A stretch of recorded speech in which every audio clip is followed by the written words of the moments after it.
নমস্কার বন্ধুরা, স্বাগত জানাই আপনাদেরকে আমার অন্য একটা ভিডিওতে, অন্য একটা টপিকে। তো বন্ধুরা, আজকে কথা বলবো একটা মিউচুয়াল ফান্ডের ব্যাপারে, যেটা কিন্তু খুব কম সময়ের ব্যবধানে কিন্তু আপনাদেরকে একটা ভালো রিটার্ন আপনাদেরকে প্রোভাইড করেছে। তো কাফি টাইমে আমাকে জিজ্ঞেস করেছিল কমেন্টের মাধ্যমে যে এইটাই ফান্ড নিয়ে স্পেশালি ভিডিও বানান। তো আমি আজকে কথা বলবো সেই ফান্ডের ব্যাপারে, যে ফান্ড নিয়ে আপনাদেরকে আমি বলবো যে এই ফান্ডে কেন ইনভেস্টমেন্ট করা উচিত, এবং যখনই এই ফান্ডের নিচে যখন নেমেছে তখন কি আপনাদের ইনভেস্টমেন্ট করা উচিত, এবং এরপরে আপনাদের এই ফান্ডের জন্য কি অপরচুনিটিস আছে সেগুলো নিয়ে আমি ডিসকাস করবো।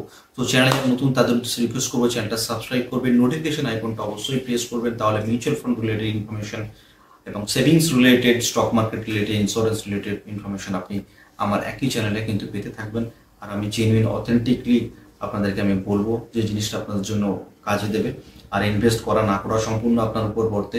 তো আপনারা যদি মনে করেন যে আপনাদের ইনভেস্টমেন্ট করা উচিত, তো আপনারা ইনভেস্টমেন্ট করবেন, যদি না করা উচিত তাহলে ইনভেস্ট করবেন না।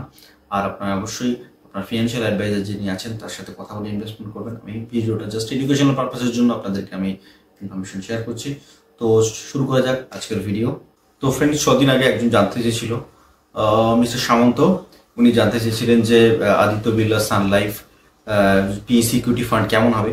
তো স্পেশালি তার জন্য এবং আমার চ্যানেলে যারা আছে তাদের সবার জন্য আজকের এই ভিডিওটা। তো আপনাদেরকে আমি কম্পিউটার স্ক্রিনে নিয়ে যাচ্ছি, সেখানে আপনাদেরকে আমি দেখাবো যে কেন এই ফান্ড আজকের দিনের জন্য আমাদের জন্য ইম্পর্টেন্ট।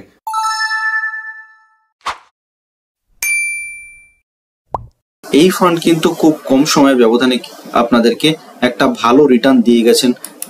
আপনারা যদি দেখেন তো এক বছরে কিন্তু 103%, মানে 103.22% কিন্তু রিটার্ন দিয়ে গেছে, এক বছরের বেঞ্চমার্কে রিটার্ন দিয়েছে। তো এর ন্যাপ আছে 35.93 রুপিস, কিন্তু ন্যাপ আছে এখনো কাফি আপনার রিজনেবল প্রাইসের ভিতরে কিন্তু এই ফান্ড কিন্তু এখন চলছে।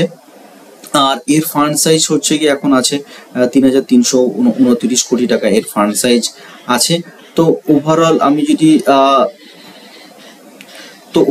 যদি ধরি তো এই ফান্ডের যদি আমি গ্রাফ যদি লক্ষ্য করি তো কাফি এখানে একটা ডাউনফল আপনারা দেখতে পাচ্ছেন। বিকজ যে স্টকগুলোতে যে ডাউনফল এই জন্য হয়, মূলত যে স্টকগুলোতে যেহেতু পিএসইউ সেক্টর মানে গভর্নমেন্ট সেক্টরের ফান্ডে এই মিউচুয়াল ফান্ডগুলো কিন্তু ইনভেস্টমেন্ট করেন, বা গভর্নমেন্ট সেক্টর স্টকে এই মিউচুয়াল ফান্ডগুলো মূলত ইনভেস্টমেন্ট করেন।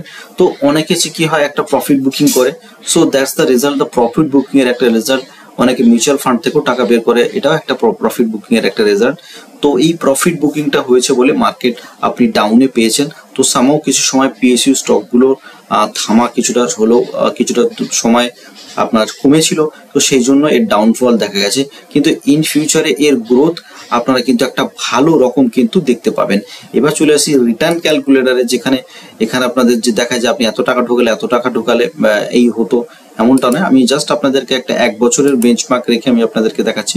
আপনারা যদি 20,000 টাকা যদি লাগাতেন এক বছরের বেঞ্চমার্কে, তো আপনারা দেখতেই পাচ্ছেন এখানে 40,000 টাকা কিন্তু চলে আসতো। 103% রিটার্ন আপনি কিন্তু এখানে কিন্তু দেখতে পেতেন। So it's a huge return এখানে কিন্তু আপনি লক্ষ্য করতে পারবেন। It's a huge return. তো আপনারা যারা ভাবছেন, দেখুন কেউ যদি এখানে 20,000 টাকা লাগাতো, তাহলে কিন্তু এক বছরের সময়ের ব্যবধানে 40,000 টাকা রিটার্ন এখানে দেখতে পেত। তো একটা হিউজ রিটার্ন এখানে কিন্তু আশা করেছে, মানে যারা এই ফান্ডে ইনভেস্টমেন্ট করেছিলেন তারা প্রফিট দেখতে পেয়েছে। এবার ওয়ান টাইম মান্থলি ক্যালকুলেটার যদি 5,000 টাকা করে কেউ যদি রিসার্চ মানে ইনভেস্টমেন্ট করতো, তো এখানে দেখুন 44.16% রিটার্ন এখানে দেখতে পেতেন বা দেখতে পেয়েছেন যারা এই ফান্ডে বিনিয়োগ করে রেখেছেন এখনো পর্যন্ত। এখানে লামসামের রিটার্নটা কি অনেকটাই আপনি বেশি দেখতে পাচ্ছেন। এবার মোস্ট প্রবলি যে এই ফান্ডগুলো কোন স্টকে ইনভেস্টমেন্ট করে যার জন্য আপনাদের এই ফান্ডগুলো এত বাড়ে। তো দেখুন অল ওভার কিন্তু সবকটাই কিন্তু গভর্নমেন্টের কোম্পানি, সবকটাই কিন্তু সরকারি কোম্পানি। এই সরকারি কোম্পানি কিন্তু এতদিন কিন্তু পারফর্ম করেনি। তো কিছু পলিসি চেঞ্জের পরে কিন্তু এই কোম্পানিগুলোর গ্রোথ একটা কিন্তু উচ্চ লেভেলে বা অন্য একটা লেভেলে কিন্তু আপনারা দেখতে পেয়েছেন সবকটা কোম্পানি। তো আমি আস্তে আস্তে এগুলো নিয়ে স্টক নিয়ে আমি আস্তে আস্তে ভিডিও আপনাদেরকে আমি পরিবেশন করব আস্তে আস্তে। তো এখানে ভারত ভেল আছে, ব্যাংক অফ ইন্ডিয়া আছে, গেল আছে, পাওয়ার কর্পোরেশন আছে, ব্যাংক সবকটাই কিন্তু সরকারি কোম্পানি। তো যেহেতু পিএসইউ কোম্পানি মিন সরকারি কোম্পানির উপরে কিন্তু অংশীদারিত্ব হয়, এবং গভর্নমেন্টের সবকটাই কোম্পানি কিন্তু কামিং ডেজে কিন্তু প্রফিটেবল। আর এখানে যদি হোল্ডিং কথা বলি, তো এখানে যেহেতু এটা একটা হচ্ছে কি ইকুইটি লিঙ্ক সেভিংস প্ল্যান বা ইকুইটি লিঙ্কস মিউচুয়াল ফান্ড, তো এখানে ইকুইটির পরিমাণ আপনারা 91.9% দেখতে পাবেন এবং ক্যাশের পরিমাণ 9% আপনারা দেখতে পাবেন। এবার সেক্টর ওয়াইজ অ্যালোকেশন, এখানে এনার্জি সেক্টরেই শুধু গভর্নমেন্টের যে গ্রিন এনার্জি, গভর্নমেন্টের এনার্জি সেক্টর মিনস গভর্নমেন্ট এখন গ্রিন এনার্জির দিকে বেশি ফোকাস করছে। তো এনার্জি সেক্টরে কিন্তু 45.4% আপনি রিটার্ন মানে আপনার অ্যালোকেশন আছে। ফিনান্সিয়াল সেক্টরে 28.7% আছে, আদার্সে আছে 15% এবং ক্যাপিটাল গুডসে আছে 10.4% আপনি এখানে সেক্টর ওয়াইজ অ্যালোকেশন আপনি দেখতে পাবেন এর ভিতরে। এবার চলেছে রিটার্নস এন্ড র্যাঙ্কিং। দেখুন এই ফান্ড অনেকের থেকে কিন্তু ধরা ছোঁয়ার কিন্তু বাইরে চলে গেছে, এক বছরে 103% রিটার্ন দিচ্ছে, ধারে পাশে কেউ নেই। তো আপনাদেরকে বলাও মানে কিছু বলাও নেই। আর যদি আমি দেখি তো অ্যাবসলিউট রিটার্নে, তো সেক্ষেত্রে এই ফান্ডের কাছে ধারে কাছে কেউ নেই। তো ইটস এ গুড ফান্ড, আপনারা যেতে পারেন এবং সমসাময়িক ফান্ডগুলোর থেকে ফান্ড অনেক এগিয়ে গেছে। আপনারা দেখতেই পাচ্ছেন কোয়ান্ট ইনফ্রাস্ট্রাকচার ফান্ডের থেকে মানে এর থেকে অনেক এগিয়ে গেছে আদিত্য বিড়লা সান লাইফ পিএসসি ইকুইটি ফান্ড। সবকটা ফান্ডের থেকে কিন্তু আদিত্য বিড়লা সান লাইফ ইকুইটি ফান্ড কিন্তু এগিয়ে গেছে, অনেকটাই এগিয়ে গেছে। তো এখানে বলার কিছু নেই। আর এক্সপেন্স রেশিও আছে, যেটা খরচ চালাতে ফান্ডের চার্জ 0.51% এক্সপেন্স রেশিও আছে। এক্সিট লোড আপনি যদি 30 দিনের ভিতরে যদি তোলেন তাহলে আপনার 1% চার্জ দিতে হবে। আর রিটার্ন আপনার short term capital gain, long term capital gain এখানে অ্যাজ ইট ইজ যেমন আছে, যারা ভিডিওতে দেখেন 15%, 10% এখানে কিন্তু আছে। আর এর ফান্ড ম্যানেজার্স দুজন আছে, মিস্টার গালা অ্যান্ড মিস্টার যোশী, এরা কিন্তু ফান্ড ম্যানেজার্স আছে। তো ওভারঅল যদি এবার আপনাদেরকে আমি চলে আসি ওভারঅল যদি আমার মতামত যদি বলি, তো আপনারা কিন্তু আপনারা কিন্তু নির্দ্বিধায় কিন্তু এই ফান্ডে ইনভেস্টমেন্ট করতে পারেন। তবে আপনার নিজের দায়িত্বে আপনি বুঝে শুনে ইনভেস্টমেন্ট করবেন।